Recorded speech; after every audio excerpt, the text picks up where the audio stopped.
నాకు తెలిసినంత వరకు కరాచీ హిందూ మహాసముద్ర తీరాన శబ్దాలతో నిండిన ఎడారిలా కనిపించే పాత క్రొత్త నాగరికతల కలయికలతో మిళితమైన ఒక సముద్ర తీర నగరం. ఒకవైపు ఒంటెలు పరిగెడుతుంటే మరోవైపు రోల్స్ రాయిస్ కార్లు అక్కడ పరిగెడుతుంటాయి. ఒకవైపు పాత బజార్లు రద్దీగా ఉంటే మరోవైపు పర్షియన్ ఫ్యాషన్లను ప్రదర్శించే అత్యాధునిక షాపింగ్ కేంద్రాలు అక్కడ కనిపిస్తాయి.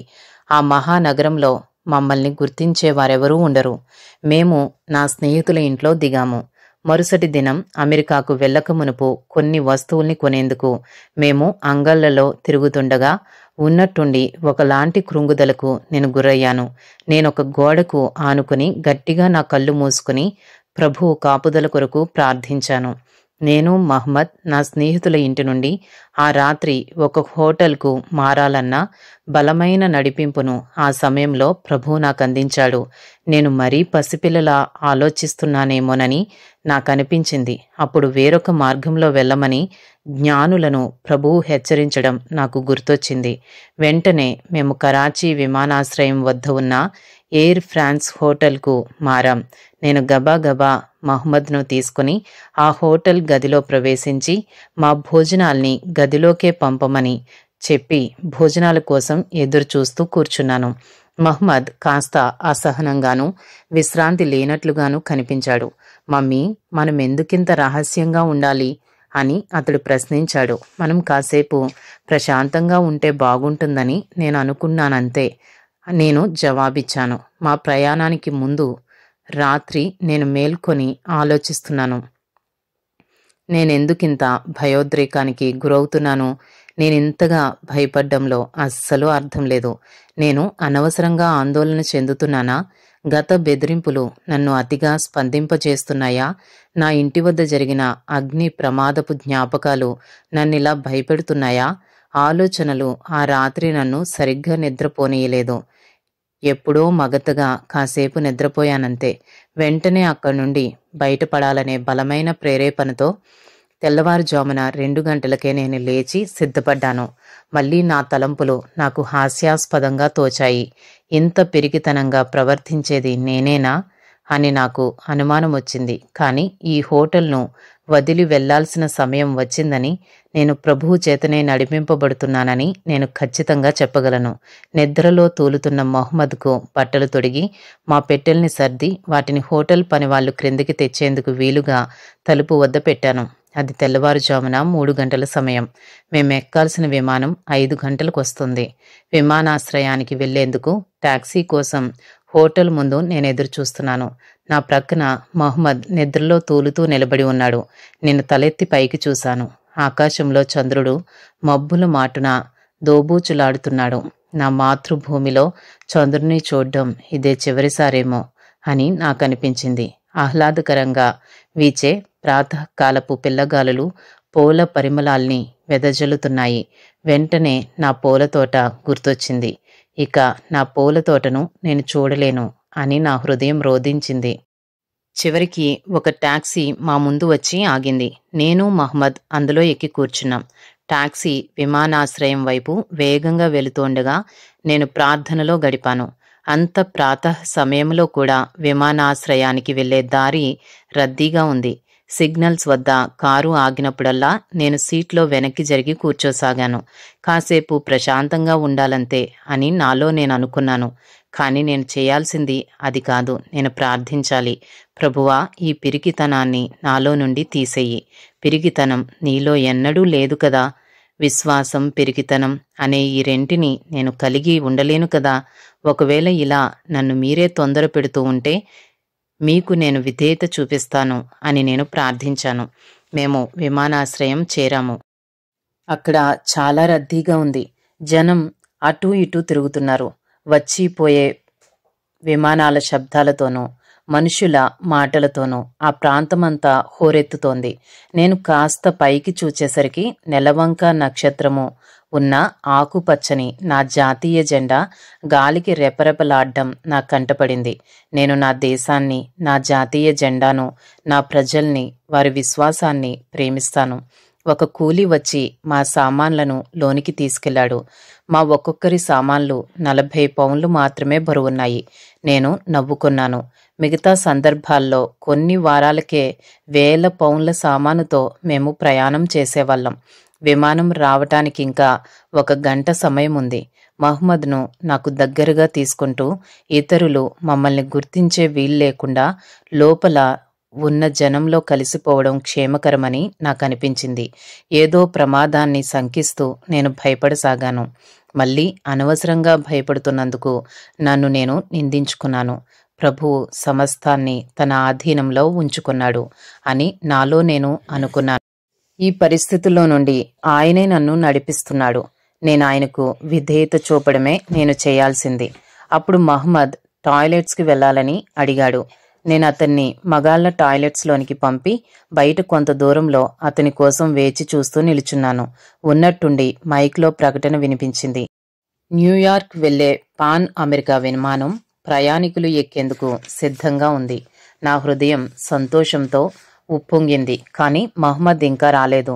మేం వెంటనే వెళ్ళాలి. ఇప్పుడెలా? చివరికి పురుషుల మరుగుదొడ్ల తలుపు తెరుచుకుంది. కానీ అందులో నుండి తలపాగా ధరించిన ఒక సిక్కు బయటకొచ్చాడు. నేను మెల్లగా తలుపు వద్దకెళ్ళాను. అరే, నేనేం చేస్తున్నాను? తప్పిపోయిన 9 ఏళ్ల బాలుడి కోసమైనా సరే ఒక ముస్లిం దేశంలో పురుషుల మరుగుదొడ్ల వద్దకు ఏ స్త్రీ కూడా వెళ్ళకూడదు. మళ్ళీ మైక్లో నుండి ప్రకటన. న్యూయార్క్ వెళ్లవలసిన పాన్ అమెరికా విమానం బయలుదేరేందుకు సిద్ధంగా ఉంది. ప్రయాణికులందరూ తమ తమ స్థానాల్లో కూర్చోవలసిందిగా మనవి. మహ్మద్ ఇంకా బయటకు రాలేదు. నాలో ఆందోళన ఎక్కువైంది. విమానం వెళ్ళిపోతుందేమోనని నా హృదయం రోధించింది. నేనిప్పుడేం చెయ్యాలి? నేను పరిగెత్తుకుంటూ వెళ్లి పురుషుల మరుగుదొడ్ల తలుపు తెరిచి మహ్మద్ అని గట్టిగా అరిచాను. వస్తున్నా మమ్మీ, లోపల నుండి మహ్మద్ స్వరం బదులిచ్చింది. నేను పెద్దగా నిట్టూర్చి గోడ కానుకొని నిలబడ్డాను. అంతలోనే మహ్మద్ బయటకొచ్చాడు. ఇంతసేపు లోపలేం చేస్తున్నావు అని నేను గట్టిగా అరిచాను. నేనతడి జవాబు కోసం ఎదురు చూడకుండా అతడి చేయి పట్టుకుని పరిగెత్తడం ప్రారంభించాను. అలా మేము పరిగెత్తుకుంటూ పెద్ద హాలును దాటుకుని ప్రయాణికులు ప్రవేశించే ద్వారం గుండా విమానం వద్దకెళ్ళాం. అబ్బో, ఎంత పెద్ద విమానం మమ్మీ! మహ్మద్ ఆశ్చర్యంగా అరిచాడు. ఇది నిజంగా చాలా పెద్ద విమానమే. నేను కూడా ఆశ్చర్యపడ్డాను. అంత పెద్ద విమానాన్ని నేను కూడా మునిపెన్నడూ చూడలేదు. విమానం ఎక్కేందుకు నా మాతృభూమిలో నుండి చివరి అడుగు పైకెత్తుతూ ఒక్క క్షణం ఆగిపోయాను. కానీ మేము వెళ్ళాలి. పెద్ద సభాభవనంలాగా ఉన్న ఆ విమానం లోపలికి మేము వెళ్ళగానే ఎయిర్ హోస్టెస్ మా సీట్ల వద్దకు మమ్మల్ని తీసుకెళ్ళింది. ఇంతకు పెగ్గీ ఎక్కడా? ఆమె లేకుండా అమెరికాలో నేనేం చేయగలను? అంతలోనే ఆమె మా వైపు వస్తూ కనిపించింది. బిల్కిస్, మీరు కనిపించకపోయేసరికి నేను ఆందోళన చెందాను. ఆమె దాదాపు ఏడ్చినట్లుగా అంది, నన్ను కౌగిలించుకుంటూ. జరిగిన విషయాన్ని నేను ఆమెకు వివరించాను. ఆమె ఊరట చెందుతూ తన ప్రక్కనున్న తన కుమారుని నాకు పరిచయం చేసింది. మన సీట్లు ఒకే చోట లేనందుకు చాలా విచారం ఆమె అంది. కానీ మనం వాళ్ళిచ్చిన సీట్లలోనే కూర్చోవాలి. మా సీట్లు దూరంగా ఉండడమే మంచిదనిపించింది. ఎందుకంటే నేనిప్పుడు ఎవరితోనూ మాట్లాడే స్థితిలో లేను. ఒకవైపు ఆందోళన, భయం, మరోవైపు నా మాతృభూమిని వదిలి వెళ్తున్నానన్న బాధ. నన్ను నేనే అర్థం చేసుకునే స్థితిలో లేను. మహ్మద్ త్వరలోనే మామూలు స్థితికొచ్చాడు. అతడప్పుడే ఒక ఎయిర్ హోస్టెస్తో స్నేహం చేశాడు. ఆమె అతనికి కాక్పిట్ చూపించేందుకు తీసుకెళ్ళింది. అతడు దాన్ని చూసి ముగ్ధుడై అమితోత్సాహంతో తిరిగొచ్చాడు. అతని సంతోషం చూసి నేను సంతృప్తి పడ్డాను. ఎయిర్ హోస్టెస్ వచ్చి సీట్ బెల్టులను వేసుకోమని మాకు చెప్పింది. నేను కిటికీలో నుండి బయటకు చూశాను. సూర్యోదయానికి ముందు తూర్పు కొండల్లో నుండి ఉషాకిరణాలు పైకి పొడుచుకుని వస్తున్నాయి. ఇంజను శబ్దం ప్రారంభం కావడంతో ఒకలాంటి ఉత్తేజం నా హృదయాన్ని నింపింది. విమానం కదిలి రన్వే మీదుగా పరుగందుకుంది. నేను వెనక్కు తిరిగి చూశాను, కానీ పెగ్గీని చూడలేకపోయాను. నా ప్రక్కనున్న మహ్మద్ ముఖంలోకి చూశాను. విమానం గాల్లోకి లేస్తుంది. మహ్మద్ ముఖంలో ఉత్సాహం వెలిసింది. నేను మహ్మద్ చేతిని నా చేతిలోకి తీసుకుని ప్రార్థించడం ప్రారంభించాను. ప్రభువా, నీవు చెప్పినట్లుగా సమస్తాన్ని సంపూర్తి చేశాను. అబ్రాహామును తన స్వదేశము నుండి బయటకు తెచ్చినట్లుగా నా స్వదేశము నుండి నన్ను బయటకు తీసుకొచ్చావు. ముందేం జరగబోతోందో నాకు తెలియకపోయినా నేను సంపూర్ణ సంతృప్తితో నిశ్చింతగా ఉన్నాను. ఎందుకంటే నీవు నాతో ఉన్నావు. నాలో ఇప్పుడు ఎలాంటి భయోందోళనలు లేవు. ప్రతి విషయంలోనూ ప్రభువుకు విధేయత చూపించానన్న విషయం మాత్రమే నాకు తెలుసు. ఆయన ఆజ్ఞల్ని పాటించకుండా నా స్వంత మార్గంలో నేను పయనించి ఉంటే ఏం జరుగుండేదో నాకు తెలియదు. మా క్రిందున్న చక్రాల సవడి ఆగిపోయింది. కిటికీల వద్ద చిన్ని దీపాలు వెలిగించబడ్డాయి. హిందూ మహాసముద్రాన్ని, దాని నానుకొని ఉన్న పాకిస్తాన్ భూభాగాన్ని నా కిటికీలో నుండి నేను తదేకంగా చూస్తూ ఆలోచించసాగాను. నా జీవితాన్ని ఇప్పుడు పూర్తిగా నా పరలోక తండ్రి చేతిలో పెట్టాను. ఆయనే నా కాపుదల, నా భద్రత. నేను ఆయన సన్నిధిలో నిలిచియుండుటే నాకు అత్యానందం.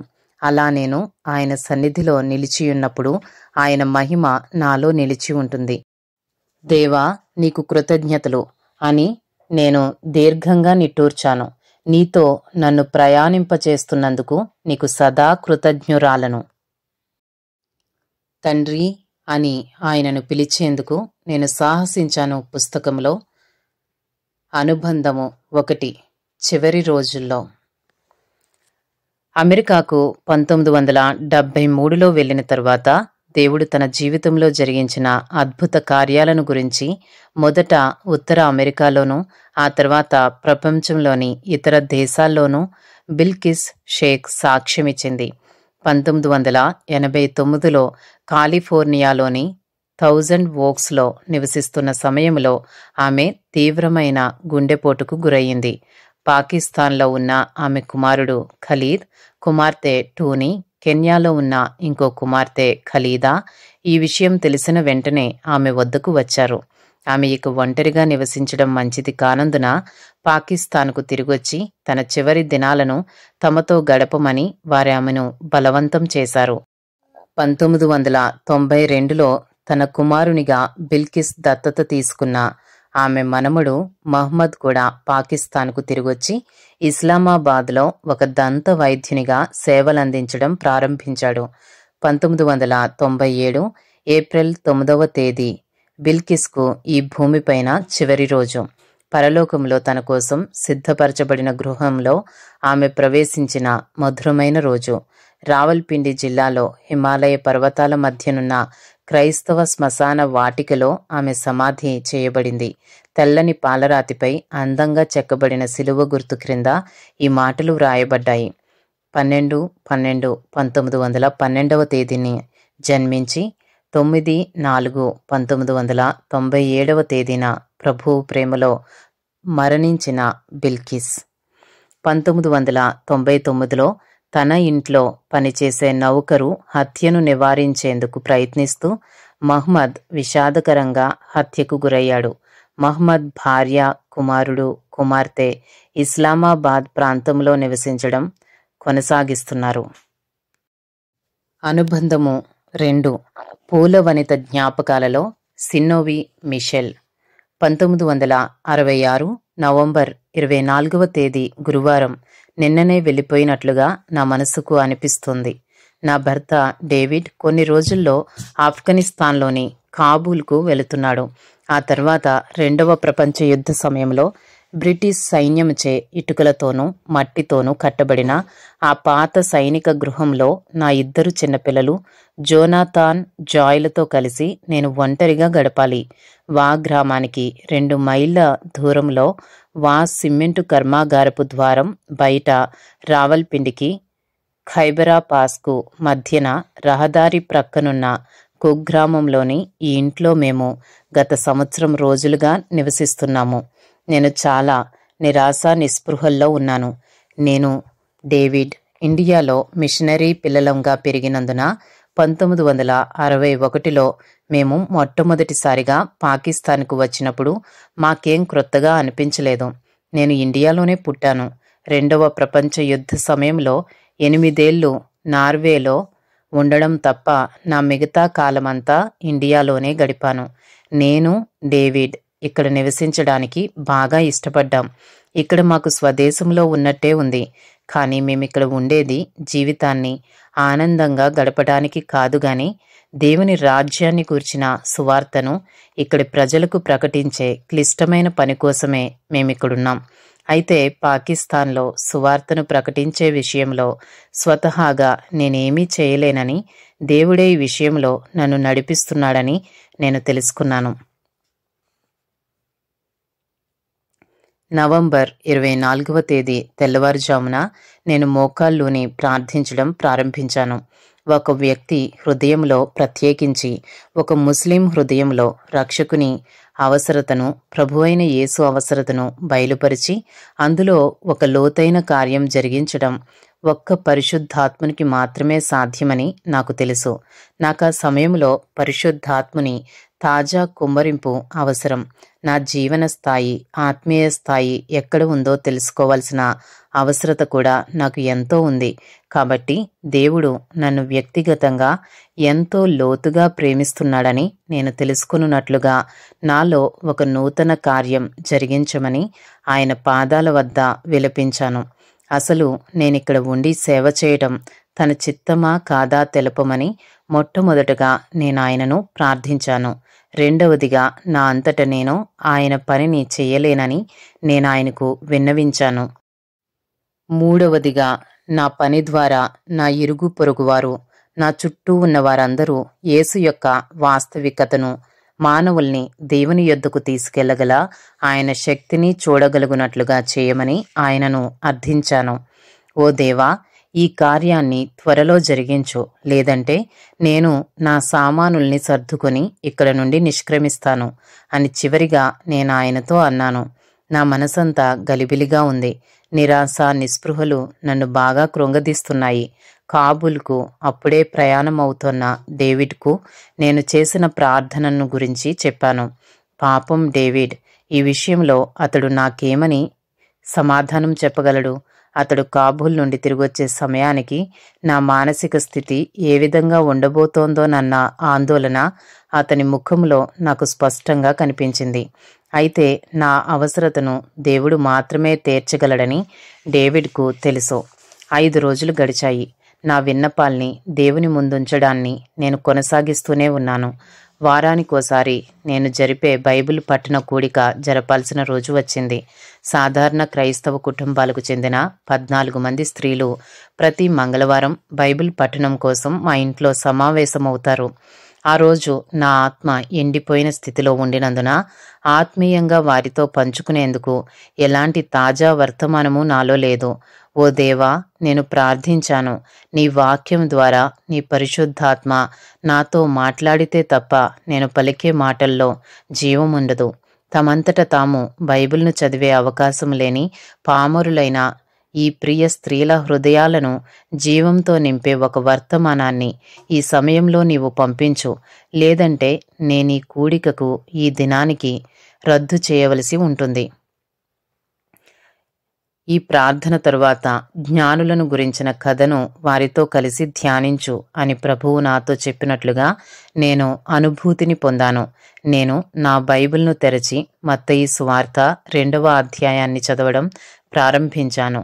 నా బాల్యం నుండి నాకు తెలిసిన యూదుల రాజును అన్వేషిస్తూ తూర్పు దేశం నుండి వచ్చిన జ్ఞానుల కథ తాజాగా నా ముందు నిలిచింది. దేవుణ్ణి గురించి చాలా కొద్దిగా తెలిసినప్పటికీ ఆయనను కనుగొని ఆరాధించాలన్న లోతైన తృష్ణ కలిగిన 3 వ్యక్తులు నాకు అక్కడ కనిపించారు.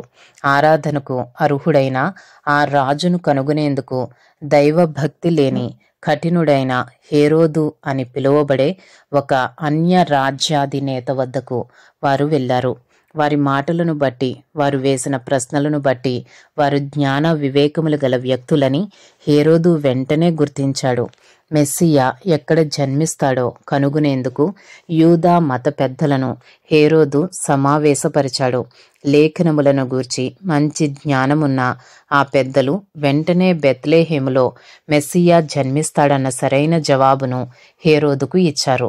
అయితే ఆ తర్వాత ఆ యూదా పెద్దలు తమ తమ అనుదిన కార్యక్రమాల్లోకి వెళ్ళిపోయారు.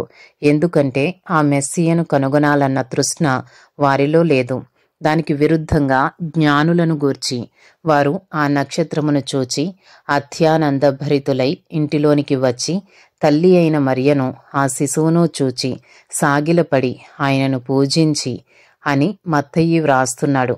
మత్తయి సువార్త 2వ అధ్యాయము 10వ వచనము.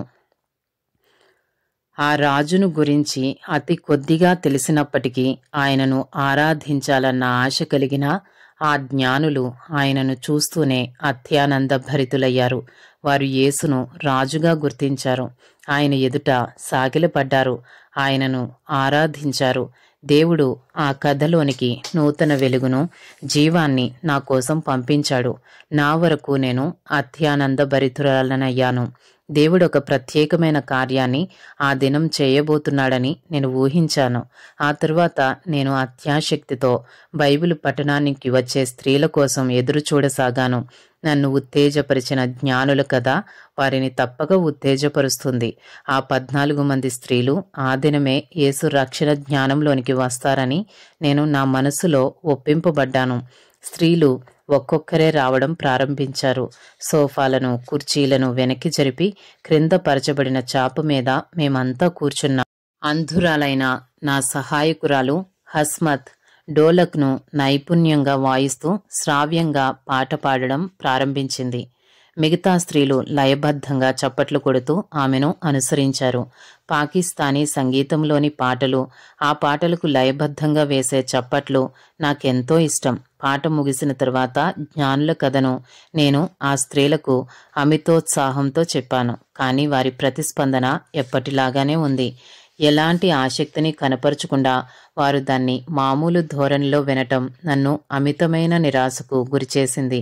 నాకు కొంచెం కోపం కూడా వచ్చింది. ఏమాత్రం బాధ్యత లేకుండా ప్రవర్తించినందుకు, ఆ స్త్రీల మీద నన్ను వైఫల్యానికి గురిచేసినందుకు దేవునిపైన నా మనసులో నేను కోపపడ్డాను. చివరిగా నేను ఆ స్త్రీలతో ఈలాగు అంటూ జ్ఞానుల కథ ముగించాను. క్రైస్తవులమైన మనం ఆ కథలోని మత పెద్దల్లాగా ఉన్నాము. ఇతరులకు చెప్పేందుకు మన వద్ద సరైన జవాబులు ఉన్నాయి. కానీ మన వరకు మనం వాటిని పెద్దగా పట్టించుకొనక మన పనుల్లో మనం కొనసాగుతుంటాం. యేసును ఆరాధించేందుకు మనమేమాత్రం ఆసక్తిని కనుపరచం. అయితే సత్యాన్వేషణలో ఉన్న కొందరు ముస్లింలు ఈ కథను గురించి తమకు అతి కొద్దిగా తెలిసినప్పటికీ ఆ జ్ఞానుల్లాగా యేసు పాదాల మీద పడి ఆయనను ఆరాధిస్తారు. సత్యాన్ని అన్వేషించే హృదయాలను మాకు దయచేయమని దేవుని ప్రార్థించి నేనా కూడికను ముగించాను. నేనింకా ఆ స్త్రీలకు వీడ్కోలు చెబుతూ మా ఇంటి ముందున్న తలుపు దగ్గరే నిలుచుని ఉన్నాను. అంతలోనే బిల్కిస్ షేక్ వేగంగా తన కారు నడుపుకుంటూ వచ్చి మా ఇంటి ముందు ఆగింది. ఆమె ఎవరో ఆ గ్రామంలో అందరికీ తెలుసు. వాగ్ గ్రామంలో ప్రసిద్ధి చెందిన ఖాన్ కుటుంబీకులను గురించి తెలియని వారు ఎవరుంటారు? అంతేగాక ఆమె ప్రెసిడెంట్ ఆయుబ్ మంత్రివర్గంలో అంతరంగిక వ్యవహారాల మంత్రిగా పనిచేసిన జనరల్ షేక్కు ఒకప్పటి భార్య కూడా. ఆమె ఇప్పుడు తన వద్దకు ఎందుకొస్తున్నట్టు? ఆమె చేతిలో ఉన్న పుస్తకం ఏంటి? అది చూడ్డానికి బైబిల్లాగా ఉందే. అయినా ఆమె చేతిలో బైబిల్ ఉండడమేంటి? నాలో ఆసక్తికరమైన ఆలోచనలు ఒకదాని వెంట మరొకటి రాసాగాయి. ఆ గ్రామ స్త్రీలు ఆమె వెంక ఆశ్చర్యంగా చూడసాగారు. ఆ సమయంలో ఆమె ఇక్కడకు రావడం వారిని ఆశ్చర్యానికి గురిచేసింది. లోనికి రండి బేగం షేక్. వేల కాని వేలలో ఆమె రాకకు ఆశ్చర్యచకితురాలనైనా నేను నా ఆశ్చర్యాన్ని దాచిపెట్టుకునే ప్రయత్నం చేస్తూ అన్నాను. నేను మిమ్మల్ని ప్రశ్న అడగాలని వచ్చాను. ఇంకా అక్కడి నుండి వెళ్లే ప్రక్రియలో ఉన్న క్రైస్తవ స్త్రీలను చూచి కాస్త అసహనానికి గురవుతూ ఆమె అంది. నేను ఆమెను ఇంట్లోకి తీసుకొచ్చి ఒక కుర్చీలో కూర్చోబెట్టి అక్కడున్న మిగతా కుర్చీలను వాటి స్థానాల్లోకి సర్ది, ఏం తీసుకుంటారు బేగం షేక్? టీనా, కాఫీనా అని పాకిస్తానీ మర్యాద ప్రకారం అడిగాను. నాకిప్పుడేమీ వద్దు. నేనిక్కడకు టీ, కాఫీ త్రాగడానికి రాలేదు. మీతో మాట్లాడడానికి వచ్చాను ఆమె బదులిచ్చింది. మీ భర్త ఎక్కడా? ఆయన ఆఫ్ఘనిస్తాన్కు వెళ్లారు. మీకు దేవుని గురించి ఏమైనా తెలుసా? ఆమె హఠాత్తుగా నా వైపు చూస్తూ అడిగింది. ఆమెకు టీ, కాఫీ ఇచ్చే ఆలోచనను ప్రక్కన పెట్టి నేను ఆమెకు ఎదురుగా ఉన్న కుర్చీ వద్దకు వెళ్ళి అందులో కూర్చున్నాను. దేవుని గురించి నా భర్తకు తెలిసినంతగా నాకు తెలియదనుకుంటాను, కానీ నాకు ఆ దేవుడు తెలుసు అని నేను జవాబిచ్చాను. ఆ తర్వాత ఆమె తన కథ చెప్పడం ప్రారంభించింది. ఆమె ఈ మధ్య ఖురాన్ను, బైబిల్ను చదివి తీవ్రమైన గలిబిలికి గురైంది. ఆ రెండూ ఒకటేనని, ఆ రెండూ దేవుని వద్దకు నడిపే సాధనాలేనని ఆమె అంతవరకు అనుకుంటూ వచ్చింది. అయితే ఆ రెండు పుస్తకాల మధ్యనున్న వ్యత్యాసాలను చూచినప్పుడు తాను తీవ్రమైన గలిబిలికి గురైనట్లుగా ఆమె చెప్పింది. ఓ దేవా, ఇన్ని సంవత్సరాలుగా నేను నిన్ను వెదకలేదు, అయితే ఇప్పుడు నేను నిన్ను వెతుకుతున్నాను. నన్ను తప్పు దారిలో వెళ్ళనివ్వవద్దు, నీ మార్గం నాకు చూపించు అని ఆ సమయంలో ఆమె ప్రార్థించిందట. గత గురువారం ఆమె చెప్పడం కొనసాగించింది. నాకో కల వచ్చింది. ఆ కలలో నేనొక పర్వత శిఖరాగ్రాన నిల్చొని ఉన్నాను. నా ముందు 2 దారుల కూడలి ఉంది. నేను ఎటు వెళ్లాలో తెలియక తికమక పడుతూ అక్కడ నిలబడ్డాను. ఆ దారులు ఖురాన్కు, బైబిల్కు చెందినవని నాకు తెలుసు. అయితే ఏ దారిలో వెళ్లాలో నాకు తెలియడం లేదు. ఆ కూడలిలో పొడవైన అంగి, కాళ్లకు చెప్పులు ధరించిన ఒక వ్యక్తి నిల్చుని ఉన్నాడు. దేవుణ్ణి కనుగొనేందుకు నేనే మార్గంలో వెళ్లాలో తెలుపమని నేను అతన్ని అడిగాను. అయితే అతడు జవాబు చెప్పేలోగా నాకు మెలకువ వచ్చింది. నేను నిద్ర నుండి మేల్కొని బాప్తిస్మమిచ్చు యోహాను, బాప్తిస్మమిచ్చు యోహాను అని అరుస్తున్నాను. ఈ బాప్తిస్మమిచ్చు యోహాను ఎవరో మీరు నాకు చెప్పగలరా? ఆమె నా జవాబు కోసం నా వైపు చూస్తూ అడిగింది. ఆమె హృదయంలో దేవుడు చేస్తున్న కార్యాన్ని గ్రహించి ఆశ్చర్యపడుతూ, బాప్తిస్మమిచ్చు యోహాను మెస్సీయకు ముందుగా వచ్చిన ప్రవక్త అని, అతడే ప్రభువైన యేసుకు ఆ తర్వాత బాప్తిస్మం ఇచ్చాడని, ఇదిగో లోక పాపములు మోసుకొని పోవు దేవుని గొర్రెపిల్ల అని ప్రభువైన యేసును చూచి చెప్పినవాడు అతడేనని నేను ఆమెకు వివరించాను. బేగం షేక్ ముఖంలో తీవ్రమైన బాధ మెరుపు తీగలా వచ్చి వెళ్లడాన్ని నేను గమనించాను. ఆమె తల వంచి, దానికే నేను భయపడుతోంది అని అంటూ బాధగా మూలింది. మీరు భయపడుతోంది దేనికి? నేను మృదువుగా ప్రశ్నించాను. బాప్తిస్మమిచ్చు యోహాను నాకు యేసును చూపిస్తున్నట్లుగా ఉంది, దానికే నేను భయపడుతున్నాను. నేను యేసును ఎన్నుకున్నట్లయితే సమస్తాన్ని కోల్పోవలసి ఉంటుంది. ఆమె తన తల పైకెత్తి నేరుగా నా ముఖంలోకి చూస్తూ అంది. నేనొక ముస్లింనన్న విషయం మర్చిపోండి. యేసును దేవుని కుమారునిగా పిలవడంలో మాకున్న ఇబ్బందిని మర్చిపోండి. బైబిల్లో ఎన్నో మార్పులు చేర్పులు జరిగాయన్న మా నమ్మకాన్ని మర్చిపోండి. ఒకే ఒక విషయం నాకు చెప్పండి, యేసు మీకేం చేశాడు? ఓ దేవా, నా హృదయం విలపించింది. ఆత్మీయంగా బలహీనంగానూ ఎండిన స్థితిలోనూ ఉన్న నా వద్దకు బేగం షేకును ఎందుకు పంపించావు? ఆత్మీయ ఔన్నత్య స్థితిలో ఉన్న వేరెవరి వద్దకైనా ఆమెను పంపకూడదా? అయితే నా అవసరం నిమిత్తమే బేగం షేకును దేవుడా సమయంలో నా వద్దకు పంపాడని నాకు తెలుసు. నీ వద్ద నుండి వచ్చే జీవపు మాటలతోనూ బేగం షేక్ను నేను ఆదరించున్నట్లుగా నీ మాటలతో నన్ను నింపు ప్రభు అని నేను వినయంగా ప్రార్థించాను. ఆ సమయంలో కల్వరి కార్యం తాజాగా నన్ను బలపరచడాన్ని నేను కనుగొన్నాను. దేవుడు వ్యక్తిగతంగా నన్ను ప్రేమించడాన్ని నేను గ్రహించాను.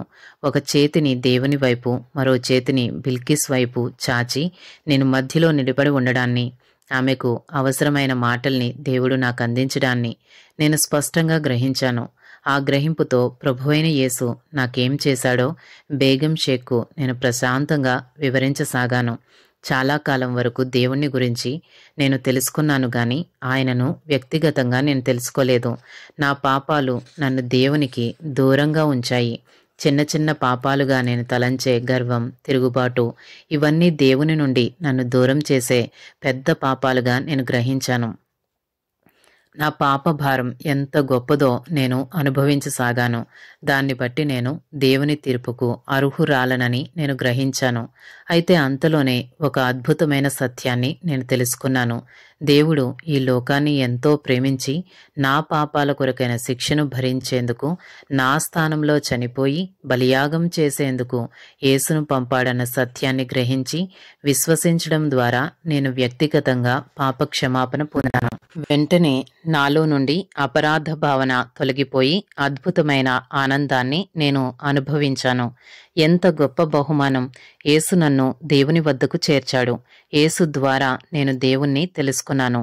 అదే ప్రభువైన యేసు నా కోసం చేసిన గొప్ప కార్యం. ఈ కార్యాన్నే ఆయన నీ కోసం కూడా చేయాలని ఆశిస్తున్నాడు. బేగం షేక్, ఇదిగో లోక పాపములు మోసుకుని పోవు దేవుని గొర్రెపిల్ల అని యేసును చూపిస్తూ బాప్తిస్మమిచ్చు యోహాను పలికిన మాటలు సత్యమైనవి. ఆ తర్వాత మా మధ్య నెలకొన్న సుదీర్ఘ నిశ్శబ్దం తర్వాత నన్ను ప్రార్థించమని బేగం షేక్ కోరింది. మేమిద్దరం నేల మీద మోకరిల్లాం. ఆ సమయంలో నేను చేసిన ప్రార్థన నాకింకా గుర్తుంది. ఓ దేవా, యేసు ఎవరో నేను బేగం షేక్కు స్పష్టంగా చెప్పి ఒప్పించలేను. అయితే నీ ఆత్మ మా కళ్ళ ముసుగును తొలగించి యేసును మా హృదయాలకు బయలుపరచగలదు. అందుకు మీకు స్తోత్రం. ఓ పరిశుద్ధాత్మదేవా, బేగం షేక్ కోసం ఆ కార్యాన్ని ఇప్పుడే జరిగించు. యేసు నామంలో ప్రార్థిస్తున్నాము. ఆమెన్. అవును దేవా, అదే నాకు కావలసింది. బేగం షేక్ ప్రతిస్పందించింది. ఆ సమయంలో ప్రశాంతమైన దేవుని సన్నిధిని మేమిద్దరం అనుభవించాం. ఆ తర్వాత ఆమె చేతిలో ఉన్నది పాత అనువాదంలో ఉన్న ఉర్దూ బైబిల్ అని, ఆమెకు ఇంగ్లీష్ భాష కూడా మాతృభాష లాంటిదేనని గ్రహించిన నేను ఆమెకు ఒక ఇంగ్లీషు క్రొత్త నిబంధన గ్రంథాన్ని ఇచ్చాను. బాప్తిస్మమిచ్చు యోహాను గురించి చక్కగా వివరించబడిన యోహాను సువార్తను చదవమని ఆమెకు నేను సలహా ఇచ్చాను. ఆ తర్వాత జ్ఞానులను గురించిన కథను నేను ఆమెకు చెప్పాను. ఈ సందేశాన్ని ప్రత్యేకంగా ఆమె కొరకే దేవుడు నాకు అందించాడని అప్పుడు నాకు అర్థమైంది. హేరోదు వద్దకు తిరిగి వెళ్ళవద్దని దేవుడు జ్ఞానులకు స్వప్నంలో చెప్పిన విషయాన్ని నేను ఆమెకు చెబుతున్నప్పుడు ఆమె ఆనందంతో ఇలా అరిచింది. అయితే దేవుడు స్వప్నాల ద్వారా మాట్లాడతాడన్నమాట. దేవుడు స్వప్నాల ద్వారా మాట్లాడతాడని బైబిల్ చెబుతున్నట్లే ఆయన నాతో కూడా స్వప్నం ద్వారా మాట్లాడాడన్నమాట. సాధారణంగా నాకు కలలు రావు, కానీ నేను గ్రహించలేని ఇంకో కల కూడా నాకు వచ్చింది. అది కూడా యేసుకు సంబంధించినదే అని నేను అనుకుంటున్నాను. సుగంధ ద్రవ్యాల్ని అమ్ముతూ తన ఇంటికి వచ్చిన వర్తకుణ్ణి గురించిన కలను అప్పుడు ఆమె నాకు చెప్పింది.